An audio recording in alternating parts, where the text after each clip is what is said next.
ದಯವಿಟ್ಟು ಸಭಾಪತಿಗಳೇ ನಿಮ್ಮ ಹೇಳ್ತೀನಿ ಕೇಳಿ. ಒಂದೇ ನಿಮಿಷ ಸನ್ಮಾನ್ಯ ಸಭಾಪತಿಗಳೇ, ದಾಖಲೆ 31/5/2023 ಬೊಮ್ಮಾಯಿ ಇರಿದ್ದಾಗ 524.256 ಎಕರೆ ಧನವನ್ನು ಹೇಳ್ತೀನಿ.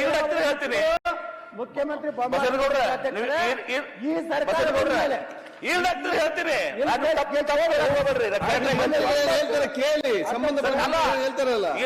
ಹೇಳ್ತೀನಿ. ಸನ್ಮಾನ್ಯ ಸಭಾಪತಿಗಳೇ, ಹಿಂದಿನ ಸರ್ಕಾರದಲ್ಲಿ ಅದು 22 ಡಾಕ್ಯುಮೆಂಟ್ಸ್ ಮೊನ್ನೆ ಎಲ್ಲಾರು ಚರ್ಚೆ ಆಗಿ ನನ್ನ ಡಾಕ್ಯುಮೆಂಟ್ಸ್ ಎಲ್ಲ ಇದಾವೆ.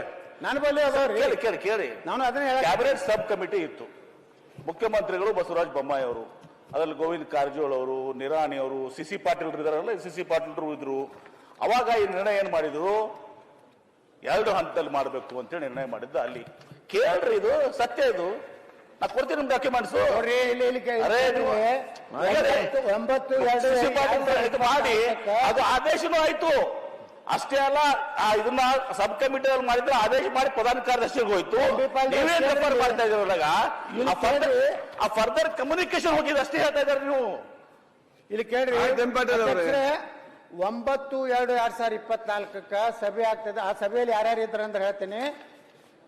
ಸಿದ್ದರಾಮಯ್ಯನವರು, ಡಿ.ಕೆ. ಶಿವಕುಮಾರ್, ರಾಕೇಶ್ ಸಿಂಗ್, ಅತೀಕ್, ಕೃಷ್ಣಮೂರ್ತಿ ಕುಲಕರ್ಣಿ, ಜಯಪ್ರಕಾಶ್, ರಾಮ್ ಪ್ರಸಾದ್, ಸಂಕ್ರೇಗೌಡ, ರಾಜೇಶ್ ಅಂಬೈನಭಾಮಿ, ಮೊಹಮ್ಮದ್ ಮೊಹಸಿನ್. ಇವರ ಕಾಲದಲ್ಲಿ ಏನಾಯ್ತು, ತಡವಿದೆ. ಏನ್ ಹೇಳಿದ್ರು, ಮುಳುಗಡೆ ಜಮೀನನ್ನು ಏಕಕಾಲಕ್ಕೆ ಭೂ ಸ್ವಾಧೀನಕ್ಕೆ ಒಳಪಡಿಸುವ ಬದಲಾಗಿ ಒಟ್ಟಾರೆ ಮುಳುಗಡೆ ಕ್ಷೇತ್ರವನ್ನು 1 RL 519.600 522 ಮೀಟರ್ ವರೆಗೆ ಮುಳುಗಡೆ ಹೊಂದುವ ಜಮೀನು ಕ್ಷೇತ್ರ 38,983 ಎಕರೆ ಹಾಗೂ ಎರಡನೇ RL 522 524.256 ಮೀಟರ್ ವರೆಗೆ ಮುಳುಗಡೆ ಹೊಂದುವ ಜಮೀನು ಕ್ಷೇತ್ರ 36,580 ಎಕರೆಯನ್ನು ಭೂ ಸ್ವಾಧೀನಕ್ಕೆ 2 ಹಂತದಲ್ಲಿ ತೀರ್ಮಾನಿಸಿರುತ್ತದೆ. ಸಿದ್ದರಾಮಯ್ಯ ಅಧ್ಯಕ್ಷತೆಯಲ್ಲಿ ಏನ್ ಹೇಳ್ತಾ ಇದ್ರಲ್ಲ, ಕ್ಯಾಬಿನೆಟ್ ಸಬ್ ಕಮಿಟಿಯಲ್ಲಿ ತೀರ್ಮಾನ ಮಾಡಿದ್ದಾರೆ. ನೀವು ಉತ್ತರದಲ್ಲಿ ಕೊಡ್ತೀವಿದ್ರಲ್ಲ MP ಪಾಟೀಲ್, ಒಂದು ವೇಳೆ ಆ ಕ್ಯಾಬಿನೆಟ್ ಅಂತ ನಿರ್ಣಯನ ಹೇಳ್ತಾ ಇದ್ರಿ. ಈಗ ಅವಾಗನೇ ನೀವು ಇಲ್ಲ, ಇದು ಹಿಂದೇನಾದ್ರೂ ಮಾಡಿದ್ರೆ ತಪ್ಪಿದೆ, ನಾವು 524.25 ಮಾಡ್ತೀವಿ. ಈಗ ನಮ್ಮ ಒಂದು ಈಗ ನಿನ್ನೆ ನೀವು ಬರ್ಲಿಲ್ಲ ಮೀಟಿಂಗ್, ಸಭಾಪತಿಗಳು ಮೀಟಿಂಗ್ ಮಾಡಿ ಎಲ್ಲಾ ಕಡೆ ಶಾಸಕರ ಮೀಟಿಂಗ್ ಕರೆದು ನಿರ್ಣಯ ಮಾಡಿ ಒಂದೇ ಹಂತದಲ್ಲಿ ಮಾಡ್ತೀವಿ ಅಂತ ಹೇಳಿದೀವಿ. ಅಧ್ಯಕ್ಷರೇ, ಈ ನಿರ್ಣಯ ಯಾಕೆ ತಗೊಳಿಕ್ ಆಗಲಿಲ್ಲ ಅಂದ್ರ, ಇವತ್ತು ಉತ್ತರ ಕರ್ನಾಟಕದವ್ರು ನೀರಾವರಿ ಸಚಿವ ರಾಷ್ಟ್ರೀಯ ಯೋಜನೆ ಮಾಡೋಣ. ಇವತ್ತು ಉತ್ತರ ಕರ್ನಾಟಕದ ಸಚಿವರು ಇದ್ರೆ ನಮಗೆ ನ್ಯಾಯ ಸಿಕ್ತಿತ್ತು. ಇವತ್ತು ಏನು ಇದ್ರವ್ರು ಮಾಡ್ಯಾರ, ಅವ್ರ ಕಾಲದಾಗ ಎಷ್ಟು ಮಾಡ್ಬೇಕು ಅಂತ ಮಾಡ್ಯಾರ. ಪೂರ್ತಿ MP ಪಾಟೀಲ್ ಹಂಗೆ ಬರೀ ಭಾಷಣ ಮಾಡ್ಕೋತ ಹೋಗ್ಯಾರ. ನಾ ಹೇಳೋದಲ್ಲ, ಬೈರತಿಯವ್ರೆ ನಾನು ಗುರ್ತೈತಿ. ನೀವು ಅವಾಗ ಅವ್ರ ಪಕ್ಷನಾಗಿದ್ರಿ, ಅದನ್ನು ಗುರ್ತದ. ಅದಕ್ಕ ಅಧ್ಯಕ್ಷರೇ, ನೀವೇ ಅವ್ರನ್ನ ಹೋಗ್ಲಿದ್ದೀರಿ. ನಮ್ದು ಆಗ್ರಹ ಏನಿದೆ, ಕೃಷ್ಣೆ ಇದು ದೊಡ್ಡ ನೀರಾವರಿ ಯೋಜನೆ. ನೀರಾವರಿ ಸಚಿವರು ಎಲ್ಲಿಯವ್ರು ಇರಬೇಕು? ಉತ್ತರ ಕರ್ನಾಟಕದವ್ರು ಮಾಡ್ರಿ. ನೀವು HK ಪಾಟೀಲ್ ಇದ್ದಾಗ, ಬಸವರಾಜ ಬೊಮ್ಮಾಯಿ ಇದ್ದಾಗ, ಗೋವಿಂದ ಕಾರಜೋಳ ಇದ್ದಾಗ, MP ಪಾಟೀಲ್ ಇದ್ದಾಗ ಒಂದು ಕಳಕಳಿ ಇತ್ತು. ಇವತ್ತು ಏನೂ ಇಲ್ಲ ಅಧ್ಯಕ್ಷರೇ. ಕಾವೇರಿಗಿಂತ ಅದಕ್ಕಿಂತ ಅರ್ಧಕ್ಕಿಂತ ಕಡಿಮೆ ನೀರು ನಮ್ಗೆ ಹಣ ಇಟ್ಟಿದ್ದಾನೆ. ನೀವು 1.5 ಲಕ್ಷ ಕೋಟಿ ರೂಪಾಯಿ ಬೇಕಂತ ಹೇಳ್ತೀರ ಒಂದು ಕಡೆ.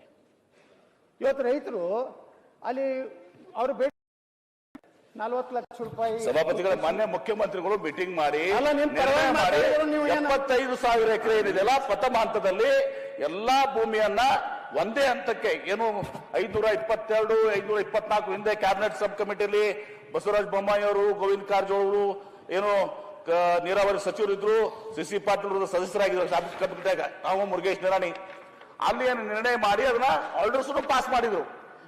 ಅದಕ್ಕೆ ಸದರ್ ಕಮ್ಯುನಿಕೇಶನ್ ದೂರ ಹೇಳ್ತಾ ಇದಾರೆ ಅಷ್ಟೇ. ಅದನ್ನ ನಿರ್ಣಯ ಮಾಡಿ ಮುಖ್ಯಮಂತ್ರಿಗಳು 75,000 ಎಕರೆಗೆ ಒಂದೇ ಟೈಮ್ ನಲ್ಲಿ ಇವತ್ತಿನ ದಿವಸ ಏಕರೂಪ ಅಂದ್ರೆ ಕನ್ಸೆಂಟ್ ಅವಾರ್ಡ್ ಅನ್ನ ಮಾಡಬೇಕು ಅಂತೇಳಿ ನಿರ್ಣಯ ಮಾಡಿದ್ದಾರೆ. 2 ಸ್ಟೇಜ್ ನ ಮಾಡೋದಿಲ್ಲ ಅಂತ ಕೂಡ ನಿರ್ಣಯ ಮಾಡಿದ್ದಾರೆ. ನಮ್ಮ ಬಸವನಗೌಡರು ಆ ಮೀಟಿಂಗ್ ಬರಲಿಲ್ಲ. ಬಂದಿರೋ ಅವ್ರಿಗೂ ಗೊತ್ತಾಗ್ತಿತ್ತು. ನಾ ಇಲ್ಲಿ 31/5/2023 ಯಾರಿದ್ರಿ? ಯಾರಿದ್ರು ಹೇಳ್ರಿ ನೀವು. ಅಲ್ಲೇ ಹೇಳಕತ್ತೀನಿ ನೋಡ್ರಿ, ಕೃಷ್ಣಾ ಮೇಲ್ದಂಡೆ 3ನೇ ಹಂತದ ಏನೋ 524.256 ಹಿನ್ನೆಲೆಯಲ್ಲಿ ಸ್ಪಷ್ಟ ಇದೆ. ಬೊಮ್ಮಾಯಿರ ಕಾಲದಲ್ಲಿ ಸ್ಪಷ್ಟ ಇದೆ. ಅದಕ್ಕೆ ನಾನು ಹೋಗೋದಿಲ್ಲ. ಈಗ ನೀವು ಒಪ್ಕೊಂಡಿದ್ದೀರಿ, ಧನ್ಯವಾದಗಳು ಅಂತ ಹೇಳಿ ಅದಕ್ಕೂ ಈಗಾದ್ರೂ ಒಪ್ಕೊಂಡಿರಲ್ಲ ಹಾಳಾಗಿ ಅದಕ್ಕೆ